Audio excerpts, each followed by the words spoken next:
Hello. You clearly caught me off guard there.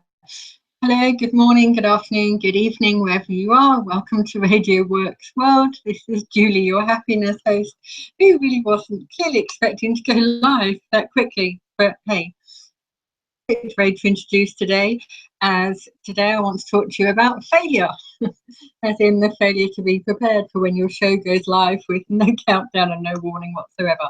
So, hi guys, that's the way you failed spectacularly to start a show.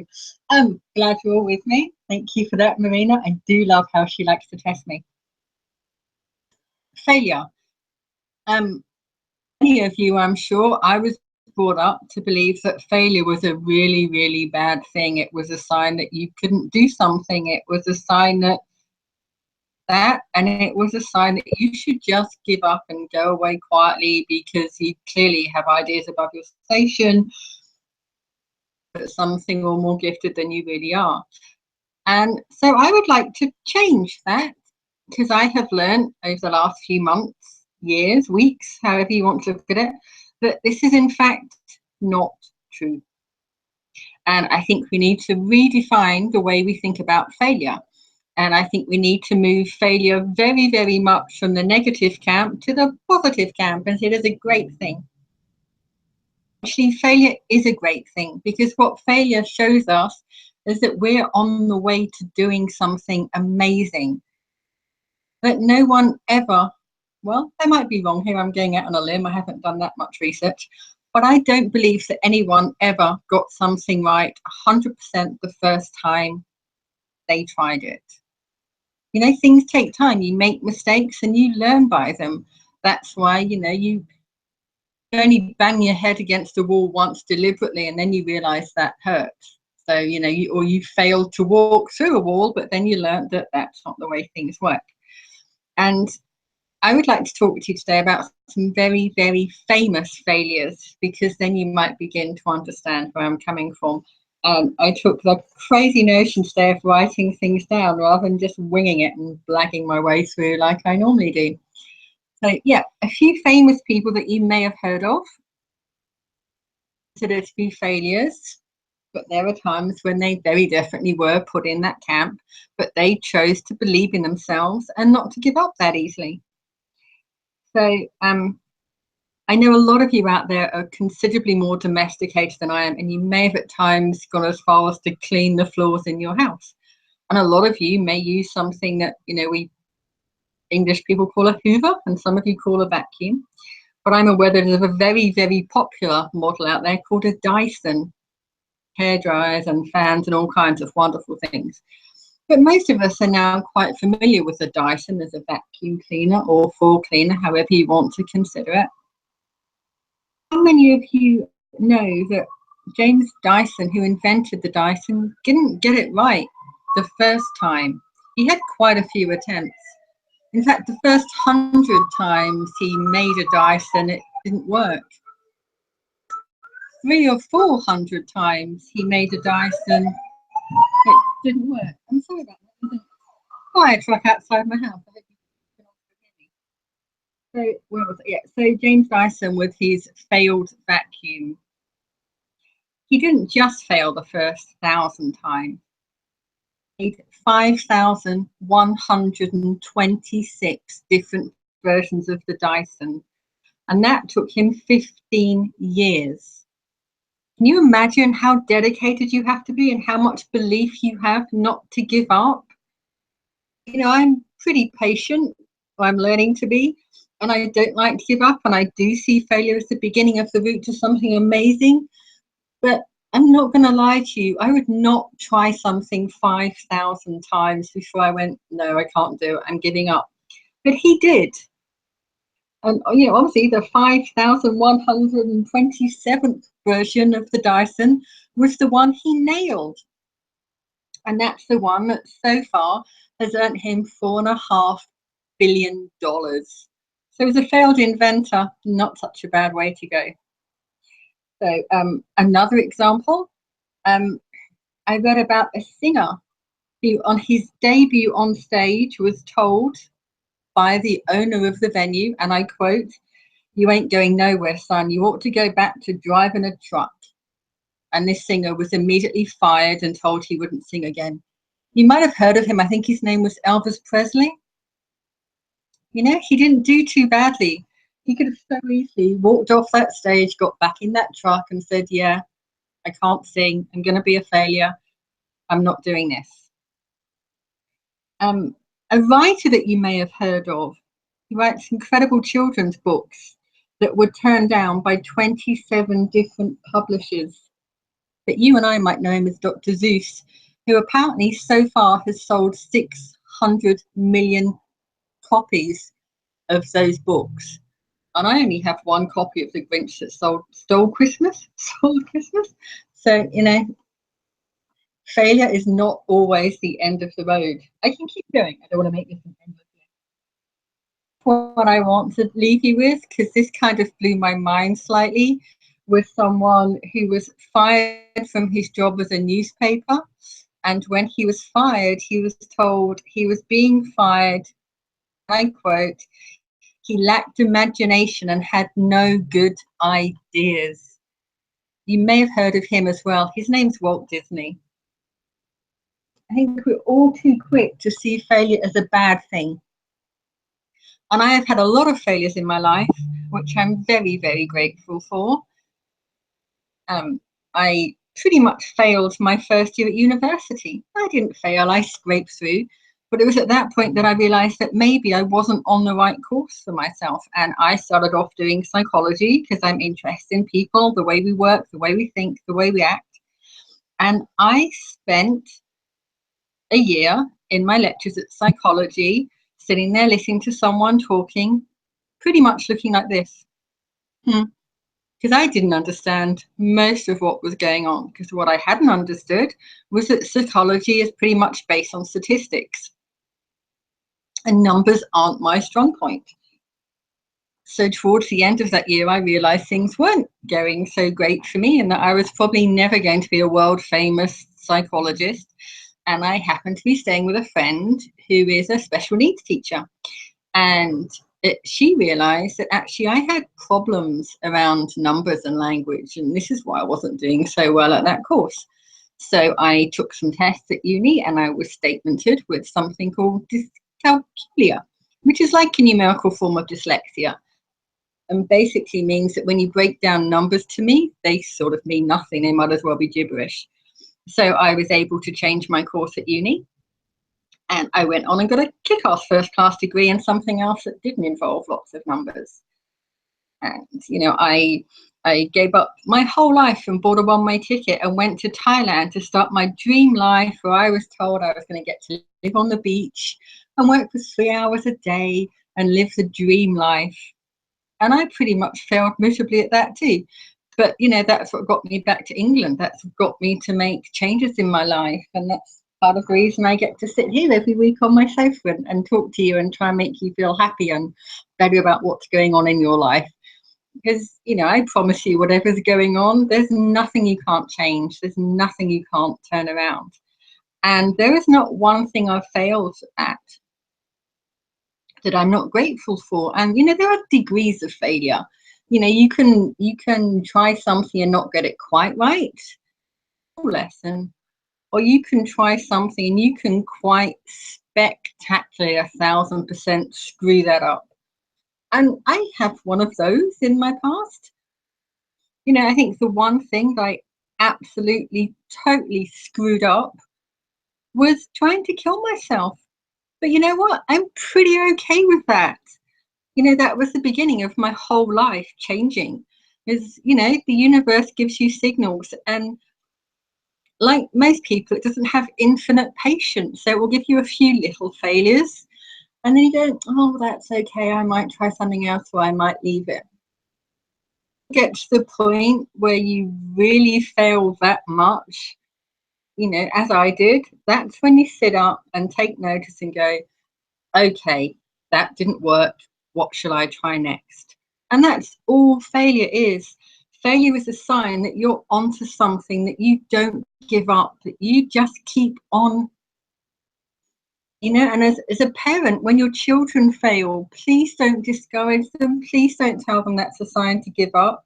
embrace that, celebrate it, whoop and cheer, and bake cakes and eat cookies or whatever you do when you celebrate, but teach them what an amazing thing that is.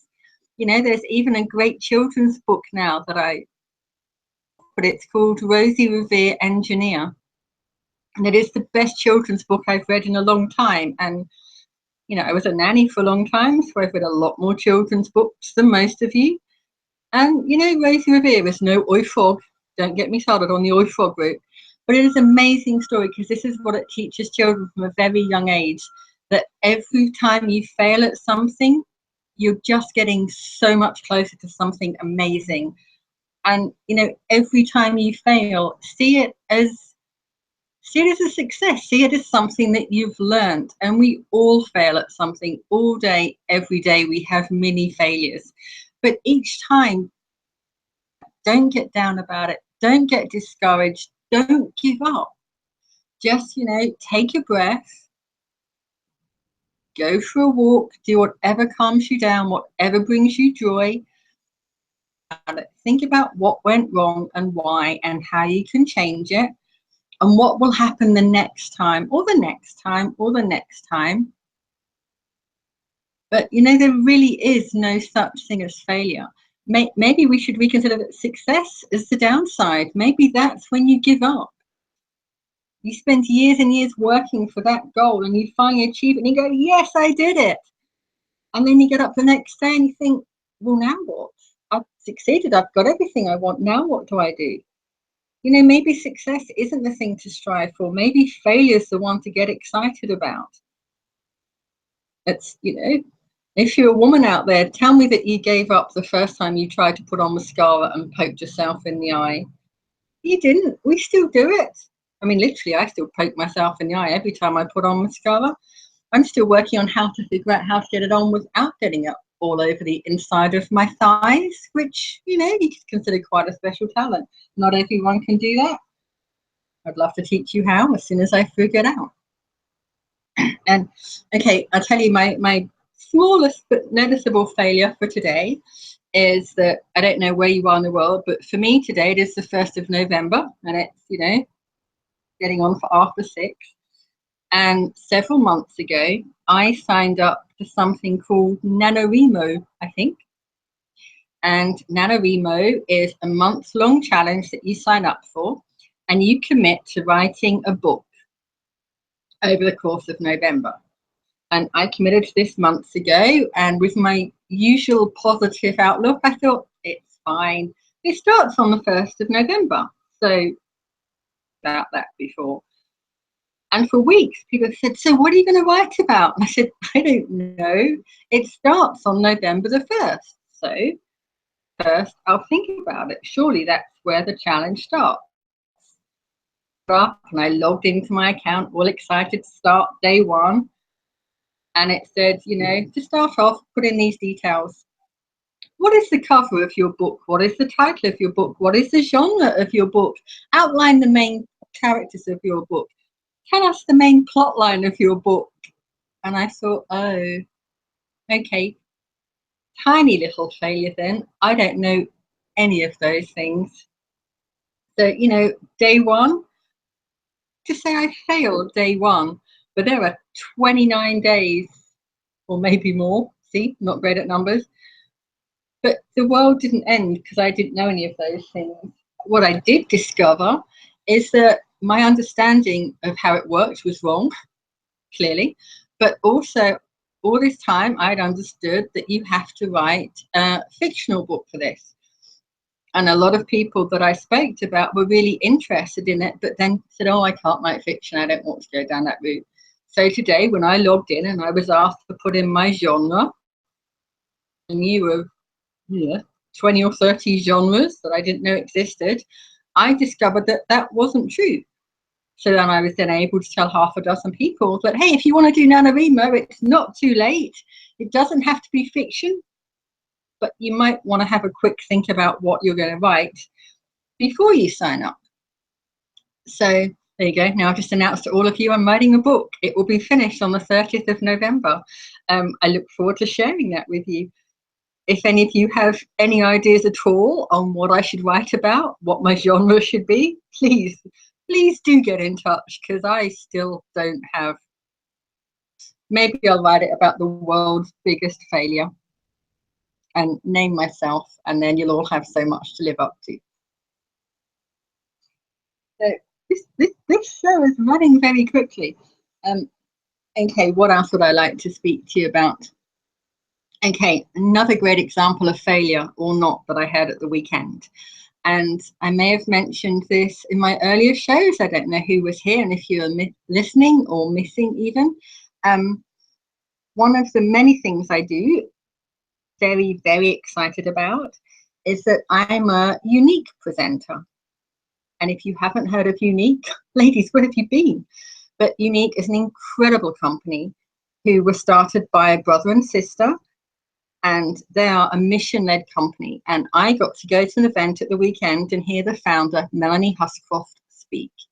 And it is rare that you get to meet the founder of a company who is so passionate about what they do and so driven that she is still so involved in the unique mission that she found it hard to speak because she was choked up on stage.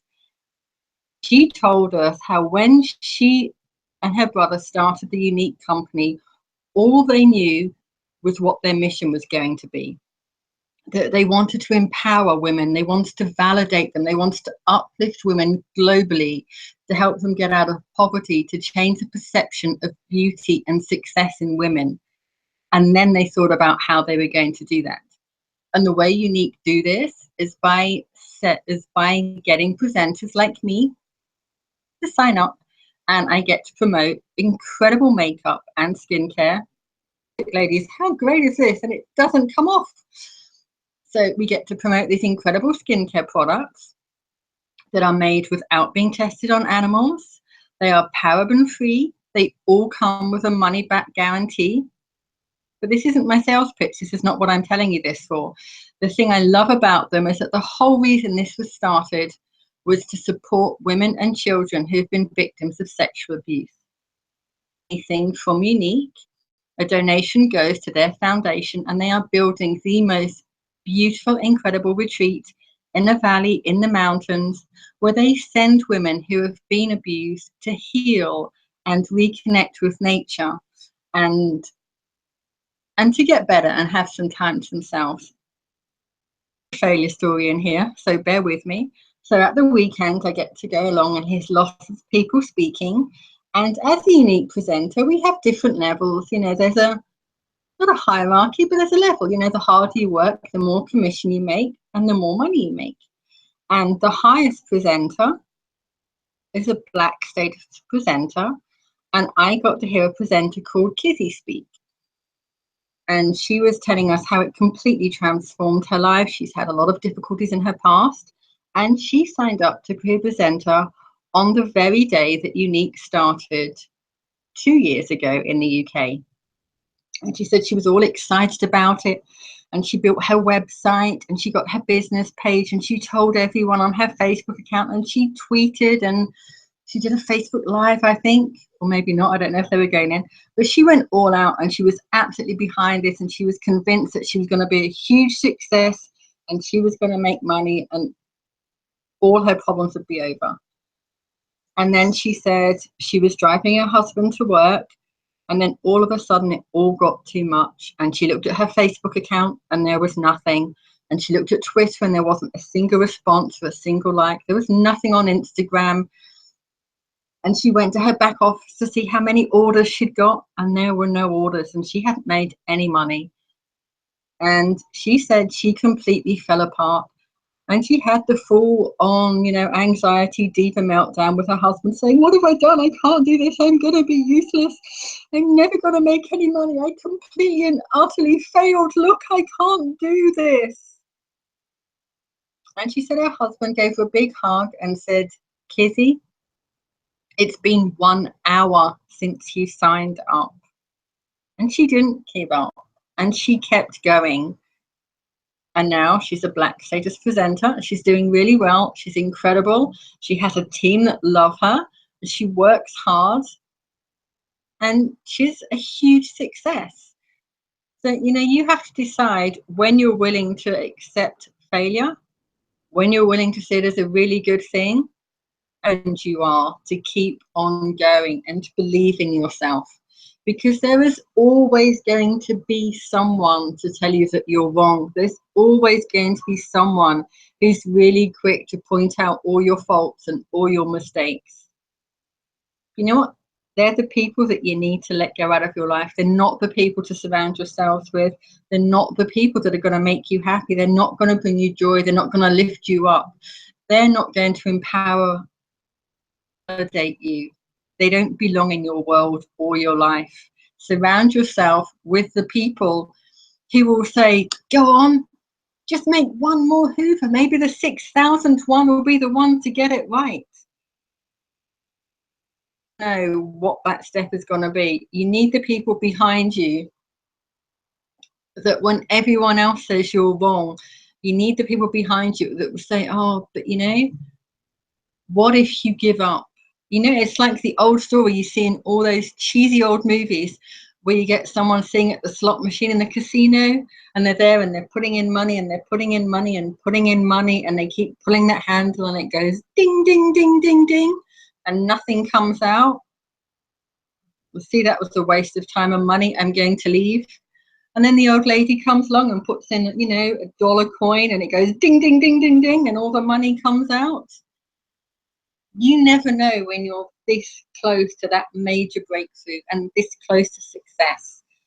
You know, and some of the people that we look up to, some of the biggest successes we know, got there because they failed and they failed and they failed and they failed again. And every time they failed, they got more excited and more determined. And that's why we know them as success. That's what makes me so excited about it. And okay, this may have all seemed very random. The idea of this and why I wanted to speak to you came to me at the weekend when I was watching the new Tutankhamun show. And I thought, you know, look at that. There is not one of us that hasn't heard of Tutankhamun. There isn't one of us that doesn't know about his tomb and how it was discovered. And, you know, we all know about Howard Carter and how he discovered this tomb.